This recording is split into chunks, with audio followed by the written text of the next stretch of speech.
Hello, magandang gabi po sa ating lahat. Ngayon po ay araw ng Miyerkules, patapos na. Ang bilis po na talaga ng araw, lalo na't September na. Naaamoy nyo na ba ang Kapaskuhan? Kaya lang, ang ating Pasko ngayon ay tila magiging hindi ganun kasaya dahil sa nangyaring pandemya na hinaharap. Hanggang ngayon ay patuloy pa rin nating hinaharap ng buong mundo. Kaya sana magdasal tayo na sana maawa ang Diyos ay matapos na po ang lahat ng ito. Okay, ngayon po ay isa na namang panibagong love spell ang ating ituturo. Ito po ay upang habul-habulin ka ng taong mahal mo. Kung saan ka man mapunta ay susunod-sunod siya sa'yo. Pwede ito sa magkarelasyon kahit nasa malayo kayo sa mga LDR. Pwede ito sa magkasintahan, pwede ito sa mag-asawa, or pwede rin ito sa taong nais mong paibigin sa'yo. Muli po, ang paggawa po nito ay kailangan ay malinaw ang iyong isipan at dapat buo ang inyong konsentrasyon. At syempre, laging naroon ang ating 100 tiwala sa ating gagawin. Araw-araw po ay nakaka-receive tayo ng mga messages sa ating Facebook page na ang kanilang kasayahan sa kanilang tagumpay na kanilang ginagawa. Mayroon namang iba na nagtataka na ilang beses na daw nilang ginawa ay wala pa rin po. Depende po kasi yan sa inyong tiwala at sa inyong dedikasyon, or mayroon namang ibang spell siguro ay hindi yung spell na yun ang nararapat sa iyo. Marami po tayong spell na maaari nating subukan. Kasi naman po yung iba ay ginagawa lang po nila, pura mismo po ay nangyari po. Mayroon namang iba inaabot ng 3 araw, 1 linggo. Yung iba naman pong spell ay huli po ang talab. Kaya wag kayong mawala ng pag-asa. Nang pagkalipas pa lamang ng ilang araw ay wala pa pong resulta ang inyong spell. Maraming nagtatanong, pwede daw po bang gumawa ng ilang spell? Ang pwede po nating gawing spell sa isang tao ay pwede po kayong gumawa ng 3. 3 po ang maaari nating gawin. Ngayon po, ito po ay upang hahabol-habulin ka ng taong mahal mo, upang lagi kanyang pakakaisipin, upang lagi kanyang mamahalin. Okay, make sure lamang po na sigurado ka na sa iyong damdamin bago mo ito gagawin, or kung gagawin mo naman ito sa iyong asawa, ay maganda po upang ang iyong asawa ay maging tapat sa iyo at saan ka man mapunta ay hahabol-habulin at hahanap-hanapin kanya. Okay, kailangan po natin ay papel, malinis na papel, ballpen, puting papel po. Okay lang po kahit may mga ganito-ganito, pero kung may puti po ay mas maganda. Ballpen, kung mayroon kayong pula ay mas maganda, ngunit kung wala naman ay pwede na rin po itong itim, pero mas maganda po gamitin ang pula. Kailangan rin natin ng tubig. Hindi naman kailangan na ganito ang basong gagamitin nyo. Pero dapat po ay clear na babasagin ang inyong gagamitin. Huwag po kayong gumamit ng plastic. Yun pong clear ang gagamitin. Kailangan din natin ng mangkok. Lagyan po ng kaunting tubig ang ating mangkok. Ayan po, may kaunting tubig po yan. Ayan.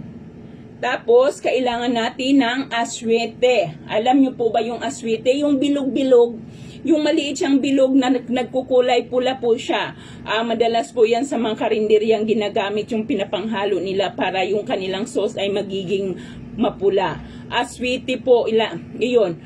Ang aswete ay ilagay nyo na dito sa kaunting tubig na nilagay natin sa ating mangkok upang pumula ang tubig sa ating mangkok, kagaya ng ating mga pusong pula. Ang ating puso ay kulay pula, kaya lagyan po ninyo ito ng buto ng aswete upang pumula ang ating tubig. Ayan. Ngayon ay kuhanin ang puting papel. Isulat dito ang kanyang buong pangalan at ang kanyang kapanganakan. Ma'am, hindi ko po alam ang kanyang kapanganakan. Alamin mo po ang kanyang kapanganakan. Pero kung talagang wala, ay okay lang. Ngunit mas maganda po kung alam mo ang kanyang kapanganakan. Isulat natin ito ng 3 beses. Halimbawa, siya ay si Romeo Castro. Si Romeo Castro ay pinanganak noong February 8, 1985. Ayan, Romeo Castro. February 8, 1985. Romeo Castro,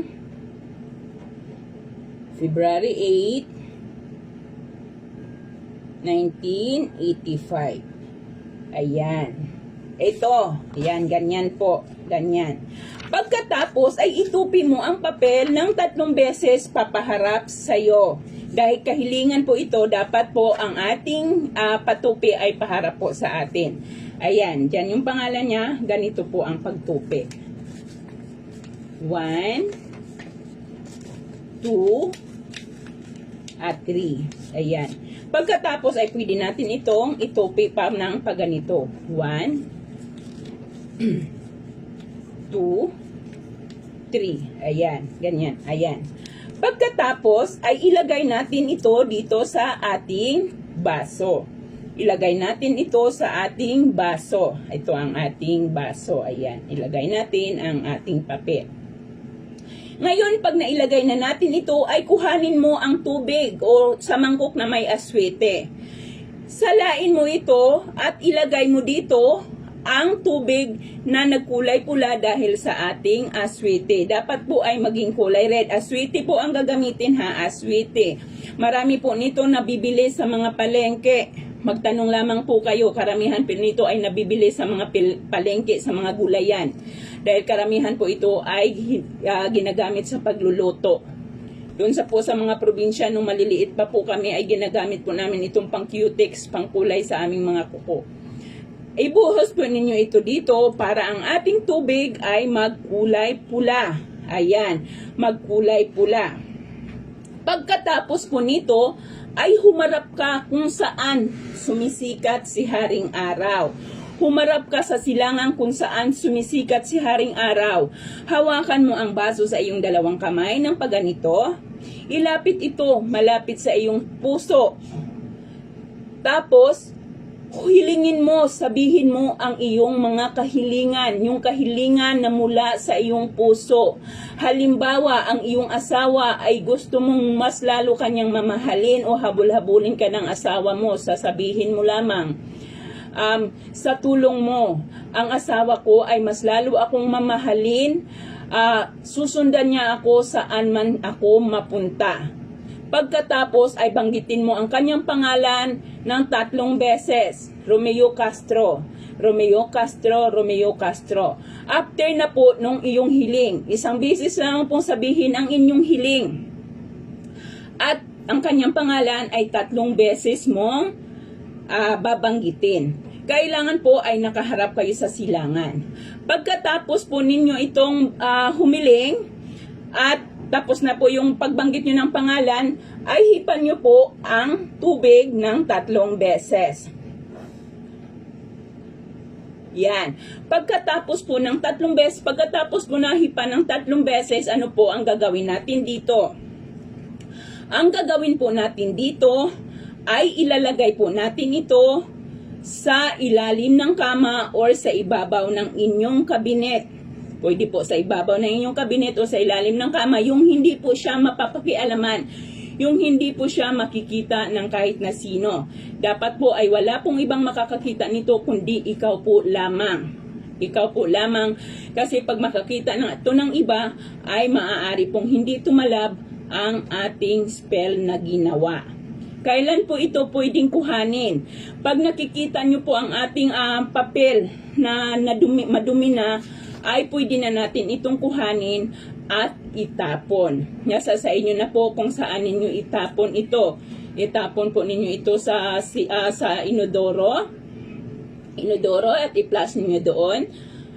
Or sa inyong lababo, sa labas ng inyong bahay ay maaari naman po. Ano po ang araw ng paggawa nito?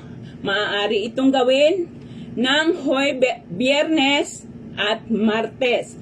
Biyernes o Martes ang pwedeng paggawa nito. Pwede mo itong gawin ng Martes ng umaga, pwede rin naman gawin ng Biyernes ng umaga. Alas 6 hanggang alas 8 po lamang, or pwedeng alas 5. Pwedeng alas 5 hanggang alas 9 po ng umaga. Dapat po ay nakaharap kayo sa kung saan sumisikat si Haring Araw habang ginagawa ito. Doon po kayo humarap. Halimbawa, nasa inyong kwarto kayo, tingnan nyo po kung saan lumalabas si Haring Araw at doon po kayo humiling. Doon po ninyo gawin ang inyong paghiling.